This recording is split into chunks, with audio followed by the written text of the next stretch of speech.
कि कुंभकर्ण 6 महीने सोता था। हमारा समाज हजारों साल से सोया हुआ है, अभी तक जागा नहीं। तो जो समस्या अंग्रेज काल में नहीं थी, आज वो समस्या आजाद भारत में निर्माण हुई।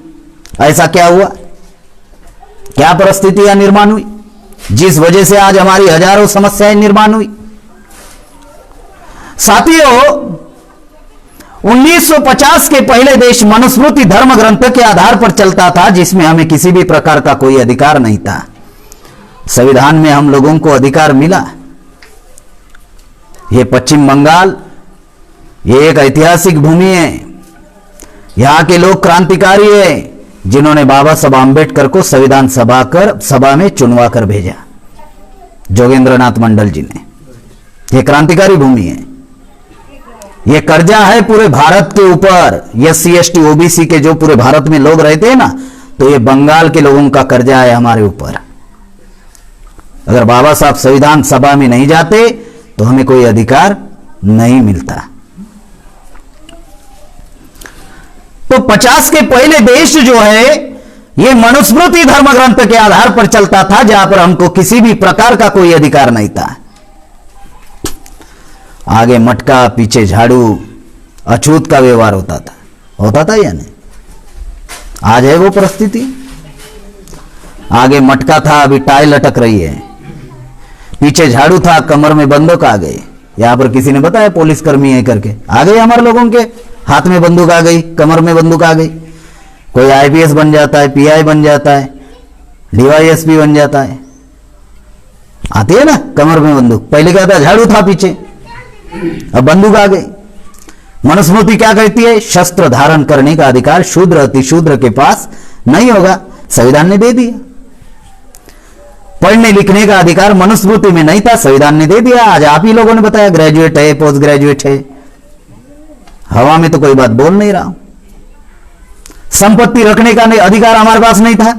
हमारे लोग पढ़े, नौकरी पर लगे, सैलरी मिली, पैसा आया, बंगले बांधे। यह अधिकार था क्या? नहीं था, आ गया। तो मनुस्मृति धर्म ग्रंथ के आधार पर देश चलता था। और जब अवसर मिला हमारे महापुरुषों को, और जब 26 जनवरी 1950 में संविधान लागू हुआ, तो संविधान में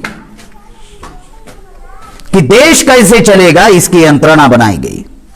और उसके लिए भारत में द्विदलीय जनतंत्र निर्माण किया।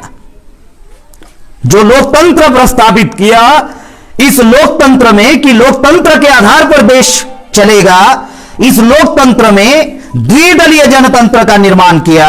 यह द्विदलीय जनतंत्र क्या है कि एक सत्ताधारी दल होगा और एक विरोधी दल होगा।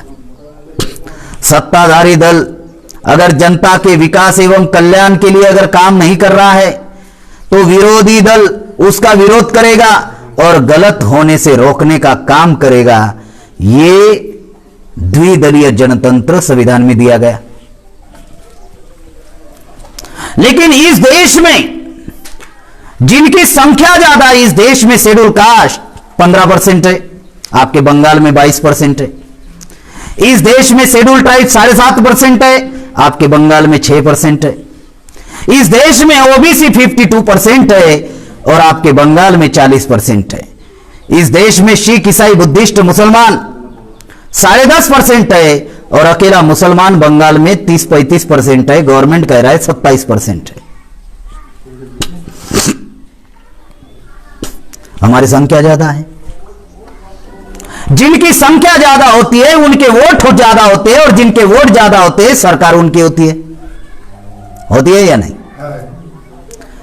26 जनवरी 1950 के पहले रानी के पेट से राजा पैदा होता था। हमको सरपंच से लेकर प्रधानमंत्री बनने का अधिकार था, राष्ट्रपति बनने का कोई अधिकार था? अभी रामनाथ कोविंद जी शेड्यूल कास्ट है, कोरी जाति के, उत्तर प्रदेश कानपुर के। मैं उधर ही रहता हूं, राष्ट्रपति बन गए। हमारे लोग बोलते कहां जातिवाद है, अब सारा खत्म हो गया। काय का खत्म हो गया? जब रामनाथ कोविंद जी ओडिशा के जगन्नाथपुरी मंदिर में गए तो छठाक भर ब्राह्मण ने रोक दिया। कि आप मंदिर नहीं जा सकते। तो आजू बाजू में बड़े बड़े अधिकारी थे आईपीएस प्रोटेक्शन में, तो उन्होंने कहा जानते हो ये कौन है? तो बोले जानता हूं। अरे देश के राष्ट्रपति है भाई। भले ये देश के राष्ट्रपति होंगे लेकिन जाति से अछूत है बोले, और अछूतों को मंदिर प्रवेश वर्जित है। यहां पे आपकी सरकार नहीं चलती, यहां पे हमारा धर्म का कानून चलता है। राष्ट्रपति को रोक दिया, हमारी कोई औकात है? इस देश में राष्ट्रपति की औकात नहीं है, हमारी कोई औकात है? जो बातें बताई जा रही। तो जो द्विदलीय जनतंत्र जो इस देश में निर्माण किया कि एक सत्ताधारी दल होगा और एक विरोधी दल होगा। तो पहले रानी के पेट से राजा पैदा होता था। बाबा साहब आंबेडकर ने कहा अब रानी के पेट से राजा पैदा नहीं होगा, राजा जनता से पैदा होगा, प्रजा से निर्माण होगा। भले ही रानी बच्चा पैदा करेगी, वो उसका अधिकार है, एक महिला का अधिकार है मां बनना, लेकिन वो बच्चा पैदा करेगी, राजा पैदा नहीं करेगी। वो बच्चा होगा लेकिन राजा पैदा नहीं करेगी, और राजा निर्माण करेगी प्रजा। और वो अधिकार दिया वोट का अधिकार।